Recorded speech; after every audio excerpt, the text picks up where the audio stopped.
What if the best thing that ever happened to you was an accident? And what if the worst thing that ever happened was thinking it was all luck? There are moments in life when everything flows. Opportunities arrive uninvited. People say your name with admiration. Doors open without resistance. You begin to believe you understand the formula. And then one morning, without warning, it stops. No dramatic fall. No loud crash. Just silence. The calls slow down. The ideas disappear. The confidence fades. Questions arrive instead. Was it skill? Was it timing? Was it coincidence? Or was it something far more fragile? Because in a single second, life can shift a direction. And when it does, you start asking yourself the most uncomfortable question of all. Who am I without the success? He had been the first child in a family full of expectations. His parents dreamed of unity, abundance, and pride. He grew up surrounded by more comfort than he ever truly needed. Perhaps that was why he felt the pressure to prove himself worthy of it all. His answer to expectation was simple. Be the best.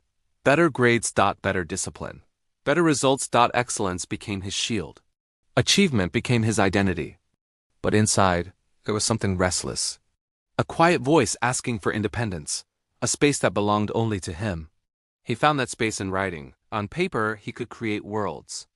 On paper, he wasn't someone's son or someone's example. He was simply a creator. At first, it was private, personal, almost secret, until one day, curiosity pushed him to share. The chain of events that followed felt almost unreal. A friend read his work and passed it along. Another person couldn't put it down. Someone else felt deeply moved. A respected academic doubted it could even belong to someone so young. Eventually, it reached the hands of a publisher with influence and reach.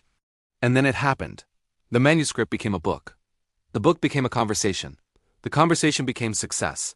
Phone calls came in. Print runs increased. His name appeared in rankings. He wasn't just writing anymore. He was being read. He told himself it was the beginning. But success is a strange altitude. The higher you rise, the thinner the air becomes. After the excitement faded, something unexpected arrived. Emptiness. The ideas that once flowed effortlessly now refused to appear. He would sit in front of a blank page for hours, waiting. Inspiration, which once felt loyal, seemed to have vanished without explanation. His editor began asking about progress. Readers expected more. The industry assumed consistency. But he had nothing. And in that quiet, he began to doubt. Maybe it was all timing. Maybe he had simply been in the right place. Maybe he had mistaken coincidence for talent. And perhaps the most painful thought of all, what if he never truly had it? While he wrestled with those questions in a quiet apartment filled with unopened books and fading confidence, another life was unfolding across the city. She grew up differently. Her childhood was simple but warm. Raised by grandparents whose love was steady and generous. But time is relentless. First her grandfather passed, then her grandmother. One by one, the pieces of stability disappeared. The small home, the familiar routines, even the sense of certainty. The city seemed like the obvious answer. Bigger opportunities, bigger dreams. A place to grow. At first, it seemed promising.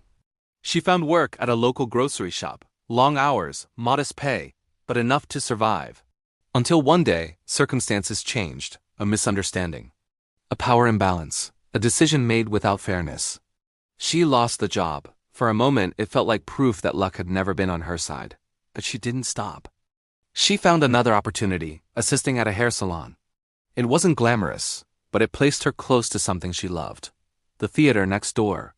Actresses would come in, asking for help with wigs, adjustments, small details that supported the illusion on stage. She volunteered to deliver the prepared pieces to the theater. That's when something unexpected happened. One rehearsal day, the lead actress didn't show up.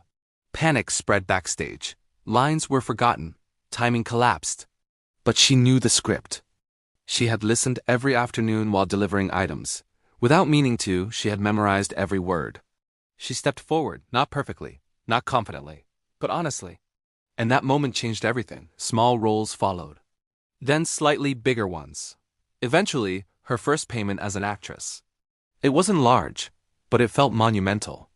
With her first savings, she bought a bicycle. In the mornings, she rode to acting classes. In the afternoons, she worked part-time delivering packages for a courier company called Click, half delivery worker, half aspiring actress. fully determined. 2 weeks before the premiere of her first leading role, she was assigned a routine delivery. An address she didn't expect. When he opened the door, she recognized him instantly. He did not recognize her. He was polite but distracted. She handed him the package and asked for a signature. He invited her in for a coffee, almost absent-mindedly, as if conversation was simply a way to delay returning to the blank page waiting on his desk. They sat across from each other. He asked what she did. "Half of the time I deliver packages," she said. "The other half I act." She told him about the upcoming premiere. About how surreal it felt. About how everything seemed to be unfolding like a dream she hadn't dared to fully believe. He congratulated her, but his voice carried weight. When she asked about his current project, he hesitated. In a kind of crisis, he admitted. He described the feeling of rising too quickly. Of success altering perspective. Of inspiration becoming dizzy at great heights and leaving without warning. He confessed fears he hadn't shared publicly. That perhaps everything had been a fortunate chain of events. That maybe he had mistaken luck for skill. She listened carefully. Then she smiled. "I have something to confess," she said. She told him she knew exactly who he was. That his book had once been her only companion during lonely nights. That his words had carried her through difficult times. That she had dreamed, while sorting packages at the delivery company, of one day meeting him face to face. She admitted something else. The play she was about to premiere? She wrote it. And it was inspired by his book. For a moment he was speechless. The impact of his work, something he had dismissed as accidental, had quietly transformed someone else's life. She stood to leave, thanked him for the coffee, for the conversation, for the words he didn't even know he had given her. He impulsively said he would love to attend her premiere. She promised to send an invitation. After she left, he looked at the box she had delivered. He opened it, empty. He called out to her from the doorway, confused. "There's nothing inside." She turned, a knowing expression on her face. "Look again," she said. "Maybe this time you'll have luck." And in that moment, something shifted. The box wasn't empty. It was possibility, it was perspective, it was proof. Proof that influence is often invisible. Proof that impact travels further than recognition. Proof that talent isn't erased by doubt. Perhaps luck is not a random gift handed to a chosen few. Perhaps luck is a door that appears after movement.